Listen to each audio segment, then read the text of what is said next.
দক্ষিণী সিনেমার এক সময়ের জনপ্রিয় নায়িকা রাধিকা কুমারস্বামী। কন্নড় সিনেমার পরিচিত মুখ তিনি।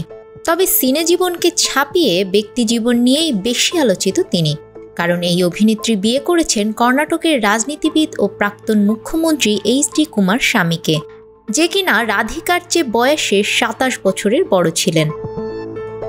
২০০৬ সালে তাদের এই বিয়ে নিয়ে ফিল্ম ইন্ডাস্ট্রি থেকে শুরু করে রাজনৈতিক মহলে কম আলোচনা হয়নি, কারণ বিয়ের পরপরই অভিনেত্রী অভিনয় ক্যারিয়ারের ইতি টানেন। বিয়ের সময় রাধিকা এইচ.ডি. কুমারস্বামীর থেকে প্রায় ২৭ বছরের ছোট ছিলেন। ভারতীয় সংবাদ মাধ্যমের খবর অনুসারে এটি ছিল তাদের দুজনেরই দ্বিতীয় বিয়ে।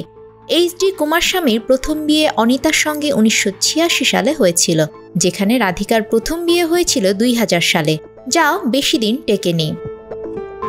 রাধিকার বাবা প্রাক্তন মুখ্যমন্ত্রীর সঙ্গে তার মেয়ের বিয়ের বিরুদ্ধে ছিলেন, কিন্তু প্রেমে পাগল রাধিকা সেসব বাধা শোনেননি। রীতিমতো পরিবারের অবাধ্য হয়েই বাড়ি ছেড়ে কুমারস্বামীকে গোপনে বিয়ে করেন। মাত্র ১৪ বছর বয়সে নিনাগাগি ছবির মাধ্যমে রাধিকা তার অভিনয় জীবন শুরু করেন। তখন সে নবম শ্রেণীতে পড়াশোনা করত। ২০০২ সালের ছবি নীলামেঘ শামা থেকে জনপ্রিয়তা পান তিনি। ক্যারিয়ারে রাধিকা প্রায় ৩০টি দক্ষিণী সিনেমায় অভিনয় করেছেন, কিন্তু এরকম ডাকসাইটে নেতার ঘরণী হওয়ার পর তার অভিনয় ক্যারিয়ার থেমে যায়।